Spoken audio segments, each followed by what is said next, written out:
From The Pulse, deep inside the Impulse studio on Monroe Drive in Atlanta, Georgia, this is NewsBeat. Offbeat news spanning the globe with every beat on the beat. And now NewsBeat's newscasters with the news, Louise Marie Goodman and Carol Ann Johnson. Hello, I'm Louise Marie Goodman. And I'm Carol Ann Johnson, and this is NewsBeat. In tonight's news, we have the Republicans, Geraldine Ferraro, Yet Ahead of Lettuce, Cooking with Esther, sports, and of course, the weather with Snowflake. But first things first. The Republicans have renominated Ronald Reagan for a second term of office as President of the United States. Recently, questions concerning the platform and party rules have been thrown at the President. One such question refers to the issue of abortions. Replied Ronald Reagan, "We're against the funding of abortions under any circumstances whatsoever. And anyway, we Republicans don't need to worry about such trivial issues as abortion." When asked why, the President replied, "Because all Republicans have wives that have passed the childbearing years." Carol Ann? That was great. Just great. Geraldine Ferraro has finally put all those financial problems behind her. In the past few weeks, many reporters... Excuse me, if you don't mind. I have some very special information concerning that particular subject. I'm expecting a phone call right now, and as soon as I get that call, I'll fill our viewers in on that information. Oh, great. Well, what kind of phone call is it? Well, Carol Ann, some things in one's life are just totally unexplainable. Oh, wait a minute. A while ago, you read this so beautifully and so professionally. Oh, thank you, Carol Ann. And now you're acting real strange and spacey. I don't understand this. Tell me what you're talking about. I'm talking about a note I got, Carol Ann. It's from Ted Koppel. He's going to call me. So, who's Ted Koppel? Who is Ted Koppel? Ted Koppel happens to be the most important man in television today. And he's going to call me here. I mean, I can't believe it. Ted Koppel. Well, what kind of a story is he going to give you? Well, it has something to do with the Geraldine Ferraro story. Something to do with a deal. A deal? Yes. Well, if you're so into this, and if you really believe this is really, really going to happen, I mean, listen, this man is supposed to be the most important person on TV. Why is he calling you? What? We'll worry about who's important around here later. Meanwhile, why don't we get back to the news? We should. Remember that story we did about the homo poachers in Piedmont Park? Well, it seems that all that effort has failed to collect money to finish the fence, and the poachers have not been deterred one bit. The fence was designed to keep the poachers out and the homos in. But vandalism has struck and the fence has been cut, forcing law officials to shrug and not be too concerned. However, chopper patrols have been seen entering the park area, and that seems to keep the poachers away for a while. And now it's time to go to Yetta with the latest in home repairs. Yetta? Hi there. This is Yetta Head of Lettuce, and we're here today to tell you how to take care of that horny old tomcat. Remember what I reminded you of last week? That's right, and we've got one here right now. But let me tell you, the first thing we're going to do is have Margaret Hamilton come on here and tell you how to do this. She couldn't get here today because she had, just the problems of being old and everything like that, and it's, we don't pay that much money. So anyway, what I've got here is a little tomcat. I didn't have one of my own. I wanted to go down to the Humane Society, and they said, donations. And I said, oh, I can't do that. I can't afford that. So what I've done, I went next door and got that old sucker that's been keeping me up all night forever and ever and ever. And I'm going to take care of him. Now, we call this home repair today, but it's not going to be home repair. It's going to be home neutering with home repair tools, okay? So we're going to put the cat on the table. Now, if you have a sick stomach, don't pay any attention to this. You don't want to see it because it is nasty. It doesn't hurt the cat, but it will make you sick, okay? All right. Now, what we have to do is get this cat to lay over. Margaret told me this herself. We got to lay over. Lay over. That's right. Kitty, kitty, kitty, kitty, kitty. Now, what you want to do, well, if it doesn't lay over, obviously we're going to have to do something else. So what we're going to have to do is take the cat like this. Now, this might hurt. It might hurt you more than the cat, but you're doing the best thing for the cat. So what we're going to do is take these pliers, and and I can't believe I'm doing this because it's so sick. But it's for the betterment of the community. Take down here and grab it real hard and pull. Ew, yes. And we take it in there and we put it in the little bucket over here. I'm saving these for Aunt Esther because I think she might be able to do something with a little bit later in the cooking show. Anyway, you get a little bit of blood here, but it can be taken away, okay? Now we're going to get one more.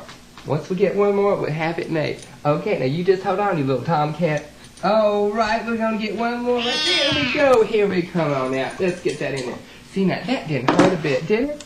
Well, that's the end of my show, and I'm going to turn you over to the rest of the show for right now. But I want to say thanks for joining us, and I hope you learned something about neutering cats with a pair of pliers, these good old home repair tools. There's so many things that you can do with it. On our next show, we're going to have Tommy Tinker. He's the author of the things that are stupid for even queens to believe. That's right, that's what it is. Isn't that stupid? Well, anyway, right now we're going to turn you over to Esther and her cooking show, and hopefully she can do some of these old cat nuts. I don't know. Bye-bye.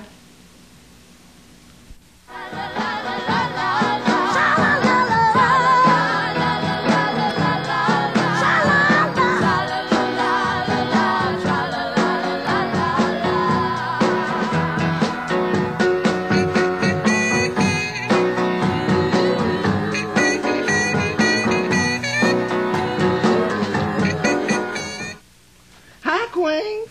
This Esther. Yes, honey, this is me again. Now, last week, I talked to you girls about how to get yourself some chicken with good taste. Well, honey, it must have went over real big, because I got boxes and boxes of letters everywhere in here, and everybody want to know the same thing. How I get such chicken with good taste? Well, honey, it's just like I tell you. Like I always say, the way to a man's heart is through his stomach. Oh, yes, baby. No wonder you girls can't keep nobody. Going around here cooking all that old stuff like chicken cacciatore and quiche Lorraine and eggs Benedict and all that old mess. Honey, that may sound all fine and fancy, but it ain't gonna keep your husband home. Now, honey, y'all better listen to Esther. You better do like I tell you. I'm gonna show you girls how to cook something that's gonna keep them suckers home. It's called Esther's neck bones and Perlo rice. Hey, y'all better write this down. All right. Now, first you take 4 pounds of neck bones, okay? Get the young tender kind like I use. They only cost 87 cents. All right, we're going to sit them right here. Then you need 6 cups of water, all right? Pour it in the pot. All right. Now you need your seasonings. Got them right over here. Salt and, salt and pepper and stuff. Ooh, don't that look... Okay. Now you need your bay leaf, all right? Uh-oh. Ain't got no bay leaf. Oh, well. Okay. 2 cups of rice. Now you're going to pour that over in there. 2 cups, all right? 2 cups of rice, all right?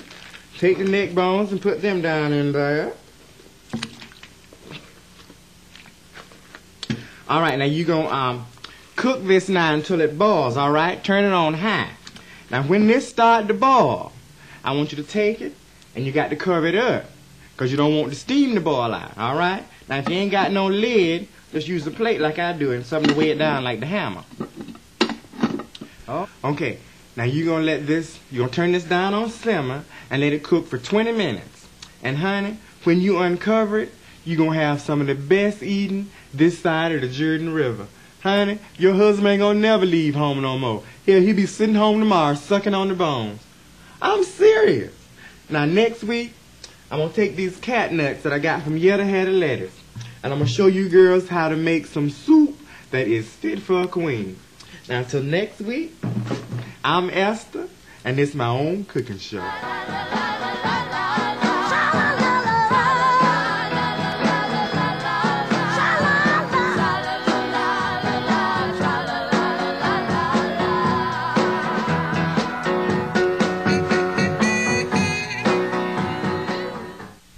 Thank you, Esther. We certainly hope you enjoyed that. Carol Ann, will you please get off the phone?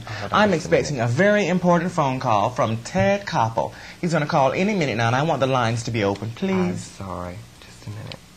I'll call you back later, okay? We're almost through with the news. Okay. Bye-bye. I'm so sorry. Some questions have been raised concerning the finances of the Raft Race 84. Also, there are plans for Excuse next me, year. Carol Ann, can't you read the news and look at the camera at the same time? Well, I thought I was. No. You got the paper way up here, and your eyes are shifting back and forth, and you're moving around in the seat like this. Well, I don't understand, to make a big issue out of that. I think you're getting a little testy. Some people think that I have style and delivery. Style and... Honey, the only style you have is the style hairspray on your hair. And as for delivery, if you ever delivered anything, it would be quite slow and late. But now, let's go to Snowflake with that natural weather forecast with no frills. Snowflake? There! There's a tornado! It's on the way! This is Snowflake! Bye! Thank you, Snowflake. Carol Ann, please get off the phone. It's not important, okay? Just put the receiver down, Carol Ann, and get off the phone. What is wrong with you? My goodness. Is it not time for the sports? Sports. Don't you do the sports? Oh, sports. Well, as far as sports are concerned today, the only thing that we have going are the Gay World Series in Houston. And we don't know the scores on those, so we'll have to get back to you later. So that's it for me.